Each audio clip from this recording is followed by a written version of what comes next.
Hello everyone, welcome to CLAT Adda 24/7। My name is Shikha Puri और legal educator and आज की class में हम बात करने वाले हैं career options after law and how to become a जज और एडवोकेट।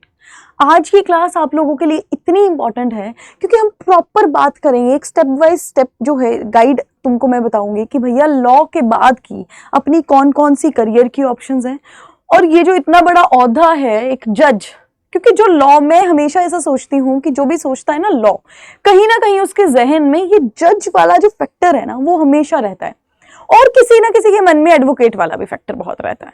तो ये दो ऑप्शंस जो ऐसी हैं कि जो भी लॉ करने के बारे में सोचता है इन दोनों चीजों के बारे में तो सोचता ही सोचता है।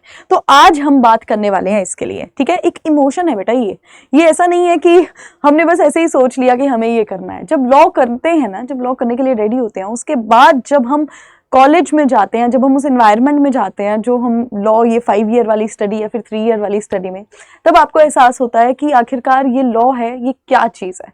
जब सबसे पहले तुमसे यही क्वेश्चन पूछा जाता है कि वाई लॉ, आखिरकार तुमने ये लॉ जो है वो क्यों सिलेक्ट की। इस बात का हमेशा ध्यान रखना जब भी एंट्रेंस के लिए, बिकॉज ऑब्वियसली आप लोग एंट्रेंस के लिए जो हो तैयारी कर रहे हो। मैंने यहाँ पर आपको ये नहीं बताया कि हम लॉ जो है कैसे करें या फिर एंट्रेंस एग्जाम्स, क्योंकि आप लोग इस चीज में बहुत माहिर हो, आपको सब कुछ पता है कि भैया कौन सा एग्जाम, एमएच सैट है, क्लैट है, एलेट है, स्लैट है, सब कुछ आपको पता है। अगर 3 ईयर का करना है तो आपके लिए सीयूटी का 3 ईयर का भी है, ड्यू एलएलबी सबके लिए।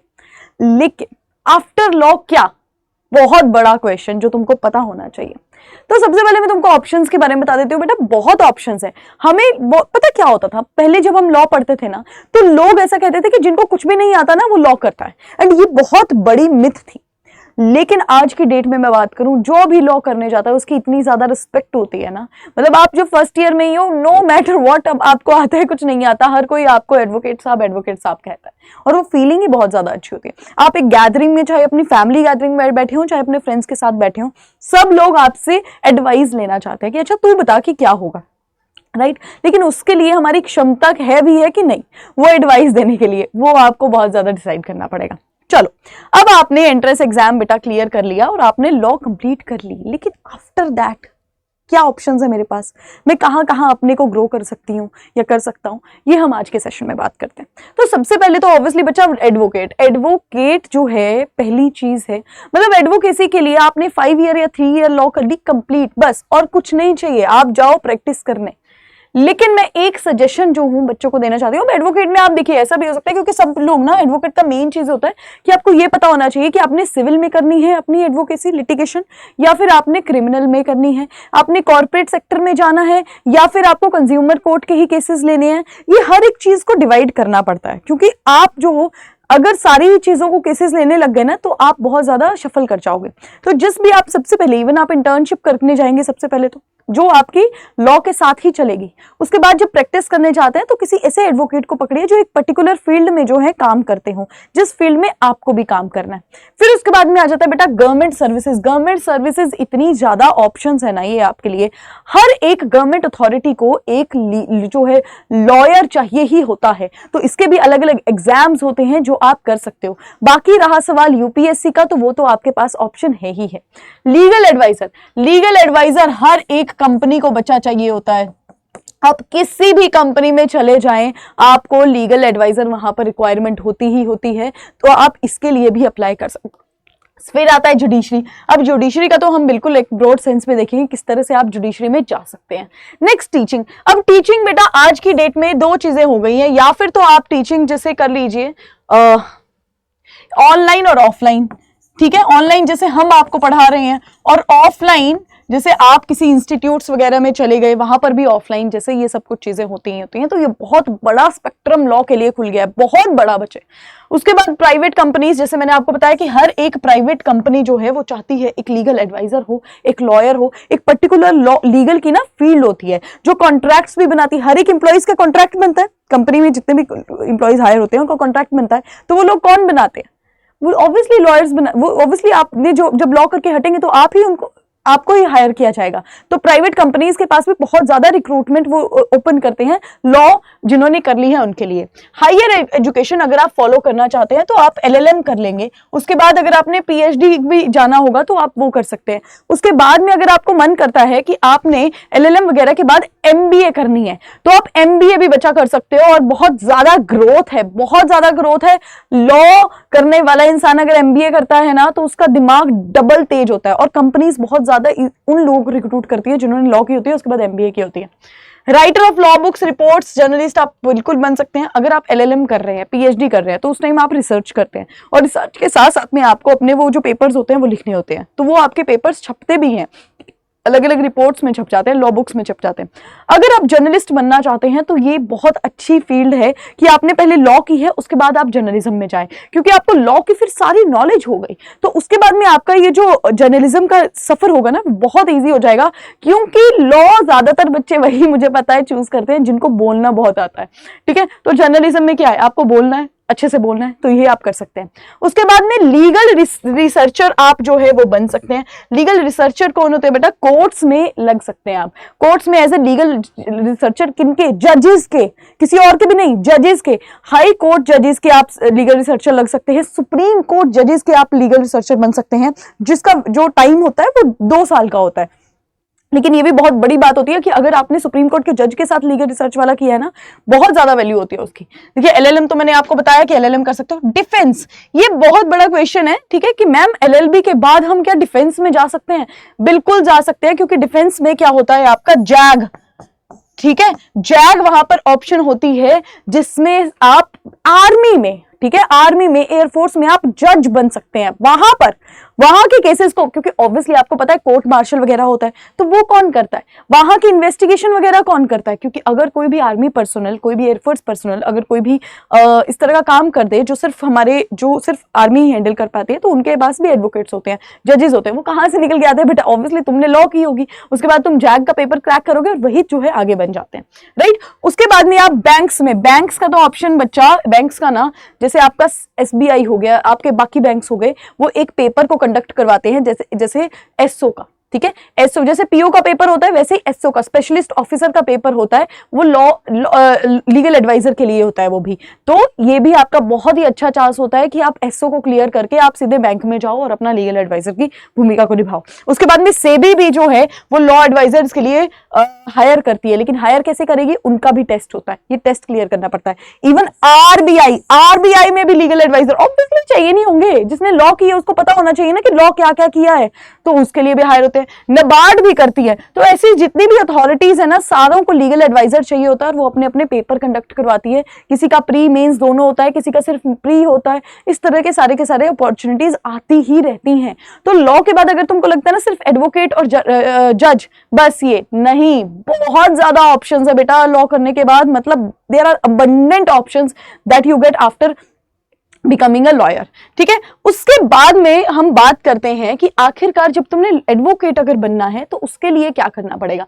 एडवोकेट के लिए मैं एक सजेस्ट करना चाहूंगी चीजें, कि जिसने ये सोच लिया कि मुझे लिटिगेशन करनी है, तो बेटा आप ज्यादा टाइम वेस्ट मत करना, ठीक है। कैसे टाइम वेस्ट नहीं करोगे, सबसे पहले तो आई वुड सजेस्ट कि आप क्योंकि मैंने भी 2 साल प्रैक्टिस की है Punjab and Haryana high court में, जो मैंने सीखा है मैं आपको वो बता देती हूँ कि देखो बच्चा क्या होता है कि आप ना, अगर आपने लिटिगेशन करनी है तो आप LLM वगैरह ना ही कीजिए। मतलब इतना फायदा नहीं है LLM करने का अगर आपको लिटिगेशन करना है। 5 साल या 3 साल जो आपने लॉ की है वो आपके लिए इनफ है, क्योंकि आपको टाइम वेस्ट नहीं करना है बच्चा। ये मैं बात कर रही हूँ फर्स्ट जनरेशन लॉयर्स के लिए। फर्स्ट जनरेशन लॉयर्स कौन हुए, जो अपनी फैमिली में पहले ही जो है एडवोकेट बनने वाले हैं। सेकेंड जनरेशन, थर्ड जनरेशन के लिए थोड़ा सा पाथ जो है वो ईजी हो जाता है, क्योंकि उनको प्रॉपर गाइडेंस मिल जाती है। लेकिन फर्स्ट जनरेशन के लिए थोड़ा सा ये पाथ टफ होता है, राइट। तो आप जो 5 साल की अपनी डिग्री कर रहे हैं, तो हर 1 साल इंटर्नशिप पक्का कीजिए। First year, second year, third year, fourth year, fifth year, और अगर 3 की कर रहे हैं तो 3 साल इंटर्नशिप कीजिए, पक्का कीजिए। और ऐसे एडवोकेट के साथ कीजिए जो सिखाए, ठीक है। सीखना बहुत ज्यादा इंपॉर्टेंट है।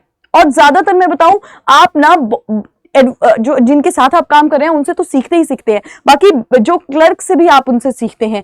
हर कोर्ट में जो और लोग काम करते हैं, ठीक है, एडमिनिस्ट्रेशन काम करते हैं, उनसे भी आप बहुत ज्यादा चीजें सीखते हैं। तो अपने आप को ओपन रखिए, वाइड रखिए। ऐसा ही नहीं कि भैया अपने ईगो में रहे, ऐसा बिल्कुल भी मत कीजिए, सबसे बात कीजिए, क्योंकि कोर्ट में हर एक इंसान जो किसी भी पोजीशन पे है, हर एक इंसान बहुत ज्यादा वैल्यू जो है वो रखता है और उसको बहुत ज्यादा नॉलेज होती है बच्चा। तो अगर आपने लिटिगेशन करनी है तो छोटी से छोटी बारीकी और बड़ी से बड़ी चीज आपको पता होनी चाहिए, और ऐसे ही आप सीखेंगे धीरे धीरे धीरे स्टेप वाइज करके। उसके बाद में enroll with bar council of India. पहले आपने क्या कर दिया है बेटा, लॉ डिग्री तो अपनी कंप्लीट करनी है, चाहे वो 5 साल की है चाहे वो 3 साल की है, वो तो आपको करनी पड़ेगी ही पड़ेगी।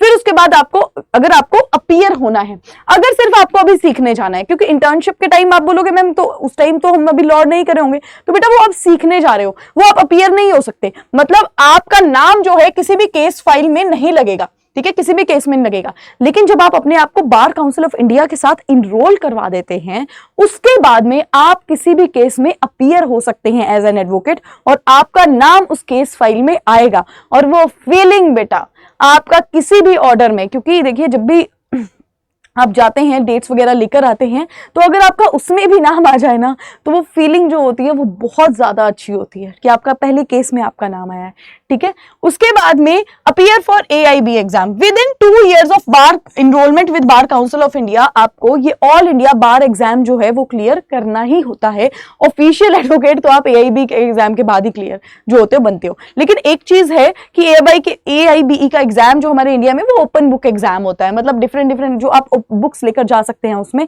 लेकिन तब भी ऐसा नहीं है कि ओपन बुक है तो आप कुछ उसमें पढ़े ही ना, आपको कम से कम इतना पता होना चाहिए कि इंडियन एविडेंस एक्ट की बात है तो उसमें क्या क्या बातें लिखी हैं। अब जैसे BNS वगैरह आ गए हैं तो आपको पता होना चाहिए कौन सा सेक्शन कहां पर होगा, अगर आप इंडेक्स ही देखना चाह रहे हैं तो, ठीक है। तो सबके इंडेक्स तो कम से कम आपको पता होना चाहिए। विदाउट एनी नॉलेज तो आप नहीं जा सकते, और वैसे मुझे भी नहीं लगता कि ऐसा होगा कि विदाउट एनी नॉलेज, क्योंकि 5 साल या 3 साल में आपने कुछ तो पढ़ा होगा ना बच्चे, है ना। तो ये बहुत जरूरी हो जाता है। तो एडवोकेट बनने की तो जर्नी ये है। उसके बाद बच्चा जब आप ये कर लेते हैं, उसके बाद बस लग जाइए प्रैक्टिस पे, क्योंकि नाम ही लिटिगेशन का दूसरा नाम है प्रैक्टिस, प्रैक्टिस प्रैक्टिस प्रैक्टिस। क्योंकि एक अच्छा एडवोकेट सिर्फ प्रैक्टिस करने से ही बनता है। जितनी ज्यादा आपकी अच्छी प्रैक्टिस होगी उतना ही ज्यादा आपका बड़ा नाम होगा।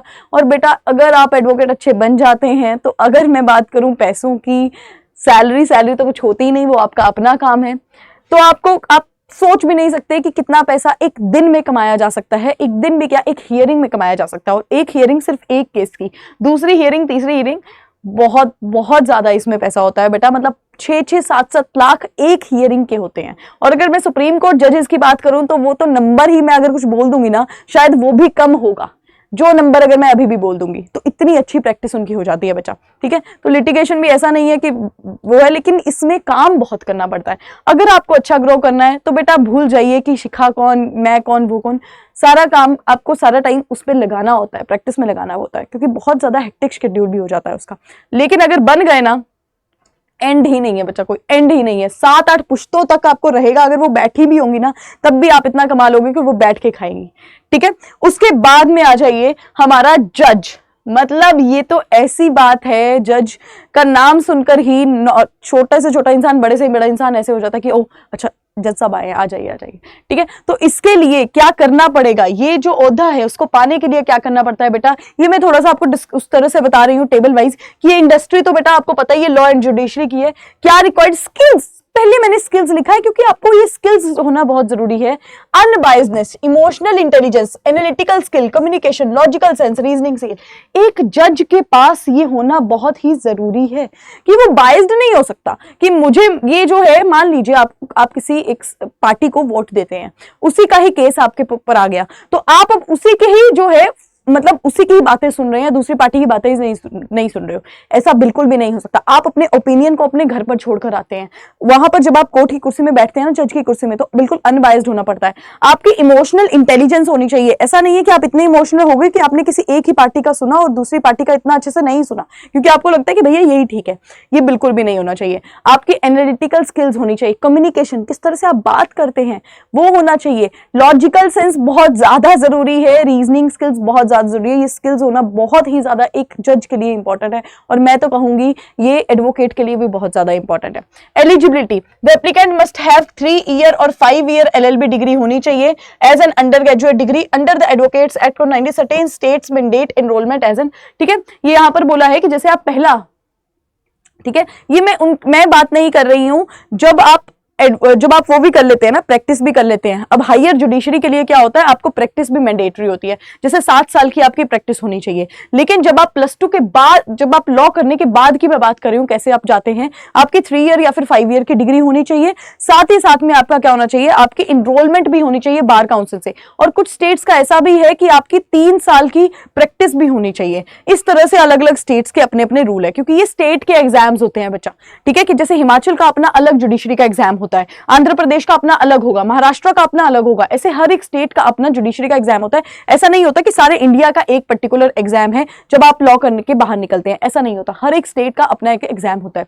तो related industry obviously supreme court of India, high court, district court, session court, civil court, tribunals, इस तरह से आप अलग अलग उसमें लग सकते हैं। लेकिन सुप्रीम कोर्ट और हाई कोर्ट में तक पहुंचना तो बहुत बड़ी बात है, ठीक है, लेकिन सबसे पहले सबऑर्डिनेट कोर्ट्स में ही आप जो है जज बनते हैं, जब आप किसमें हायर हो जाते हो, जब आप लॉ करने के बाद जो है आप एग्जाम देते हो। उसके बाद में एवरेज स्टार्टिंग सैलरी जो है ये इतनी है और हाईएस्ट सैलरी इतनी है। उसके बाद में टॉप रिक्रूटर्स वही है कि यूपी, ये जो है Uttar Pradesh public service commission, Bihar, Maharashtra, Orissa, ये हर एक स्टेट का, ये नहीं है कि टॉप है, हर एक स्टेट की अपनी पब्लिक सर्विस कमीशन और वो जो है वो कंडक्ट करवाती है अपना, ठीक है। कई स्टेट्स में जो है हाई कोर्ट कंडक्ट करवाते हैं। तो इस तरह से हर एक स्टेट जो है अपना एग्जाम कंडक्ट करवाती है।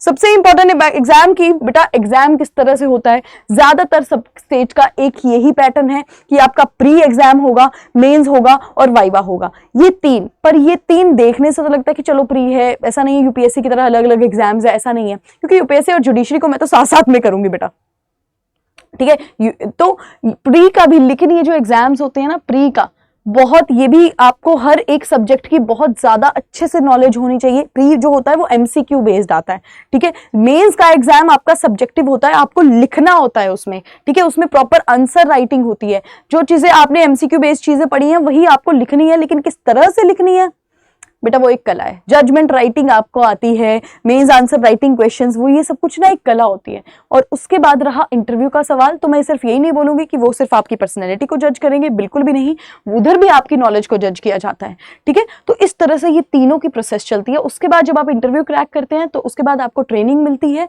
उसके बाद भी आपको कोई एक पर्टिकुलर जो है वो कोड दे दिया जाता है जिसके आप जो है वो जज बन जाते हैं। तो इस तरह से जो है हमारी पूरी की पूरी इंडिया में प्रक्रिया चलती है एक जज बनने के लिए, एडवोकेट बनने के लिए। और बाकी मैंने आपको करियर ऑप्शंस बता दी। अब देखो ये आपका है कि कहाँ जाना है, किस तरह से काम करना है, ठीक है। लॉ अगर चुन ली है ना बेटा, अब आप लोग जो हो लॉ एंट्रेंस भी दे रहे हैं, अगर बाकी बच्चे भी देख रहे हैं जिन्होंने लॉ कर ली है, तो बेटा देखो ऐसा है कि ये जर्नी बहुत कमाल की है, बहुत बड़े ओहदे वाली जर्नी है। बस काम करना पड़ेगा, मेहनत करनी पड़ेगी, मेहनत से तुम्हें घबराना नहीं है, बस इतना सा याद रखना, क्योंकि अगर मेहनत से घबराएंगे तो बीच मंझधार में रह जाएंगे। लेकिन अगर उठ गए ना, मेहनत कर ली अच्छे से, तो पता नहीं कहाँ पहुंच जाओगे। लॉ ऐसी चीज है जो इक्वालिटी पे बेस्ड है, किसी की परवाह नहीं करती। भैया आपने लॉ करनी है, करो, किसी भी एज में वो आपको बोल देती है कि आप लॉ करो। 95 ईयर्स की एज हो, लॉ करना चाहते हो आ जाओ, कुछ भी नहीं रोकती है। आप अगर साइंस स्ट्रीम से हो, क्या दिक्कत हो गई, आप लॉ कर ले आओ, टेंशन नहीं। लॉ नहीं ऐसा करती, मैं खुद साइंस स्ट्रीम से हूं, मैंने बायो पढ़ी है भाई, I was a medical student, मैंने उसके बाद में लॉ की है। तो लॉ ऐसा नहीं समझती, लॉ वैसे ही इक्वालिटी पे जो है विश्वास रखती है। तो आप आइए, लॉ कीजिए, और लॉ के बाद जितनी करियर ऑप्शंस हैं उनको भी एनालाइज कीजिए, आपको क्या करना है, आपको क्यों लॉ करनी है, ये आपको पता होना चाहिए। थैंक यू सो मच बेटा आज के सेशन के लिए। आई होप नेक्स्ट सेशन में हम और अच्छे से बात करेंगे, ठीक है। आई होप आपको ये सेशन इन्फॉर्मेटिव लगा होगा। अगर लगा है तो please like, subscribe and share कर दीजिएगा। थैंक यू सो मच बच्चा, अपना ध्यान रखिए और मोस्ट इंपॉर्टेंटली अपनी हेल्थ का ध्यान रखिए। Thank you so much.